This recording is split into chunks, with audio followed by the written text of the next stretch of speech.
Hi, welcome to the weekly message. As usual, I ask different viewers what sorts of questions they would like answered on the weekly message. This week, I'm going to answer a question that Monica actually had. Monica writes, can chiropractic care do anything for an infant's reflux or a toddler's respiratory issues such as excess coughing or asthma?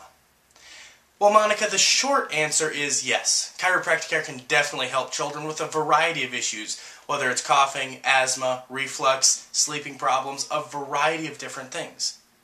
But I think it's a little bit more important that you understand exactly how chiropractic can benefit you and your family, especially when they're going through some of those difficult times. Chiropractic is based on the premise that the brain runs everything that goes on in the body. As long as the brain can get all the messages from that area down the spinal cord out to those organs, tissues, and cells, then those organs, tissues, and cells will perform as well as they possibly can. It's just like you talking to your kids. As long as you can get the messages clearly from yourself to your kids, then your kids will perform as you want them to. Whether it's pick up their room, do well in school, or even eat their vegetables. Whatever it may be, if you can communicate clearly with your children, then they will perform as you want them to. You see, it's no different in their bodies. It's very important that their bodies can communicate with each other so that their bodies can also perform as well as they can. Now, just like you and your husband are in charge of making sure that those children perform as they should, in the body it's the brain's job to make sure that all of those parts run as they should.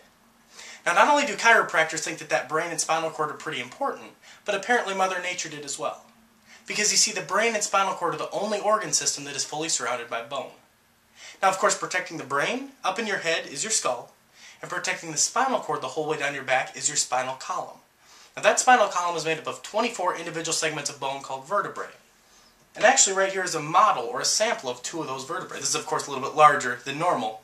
But these are the top 2 bones in the spine, C1 and C2, and they sit just like this. Right here is the front, back, top, and bottom, and up here, of course, is where the brain sits. Extending down from the brain is that spinal cord. Now, if we turn this on its side, you can see that canal or tunnel that's formed. That tunnel is where the spinal cord runs down through. Now, as long as that tunnel is open, as it is here, then all of the messages can get from the brain down to all those organs, tissues, and cells, and your child performs up to his or her potential. Just like if all the messages get from you and your husband down to those children, then they will perform as they should. They will pick up their room, they'll eat their vegetables, so on and so forth. However, what do you suppose will happen to those signals if that occurs? Obviously, some of those messages will have a difficult time getting there. They may be a little bit slower. Some may not even get there at all.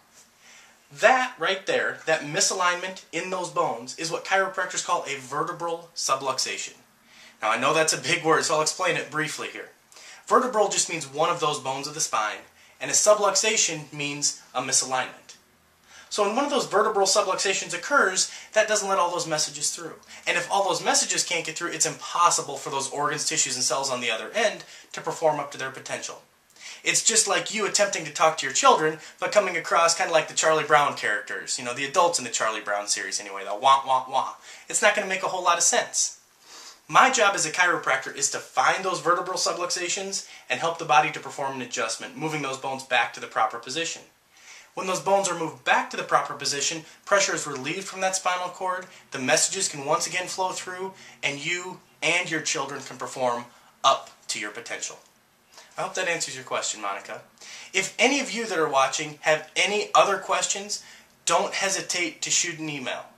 My email is Rhett, R-H-E-T-T Ruehle, R-U-E-H-L-E @gmail.com.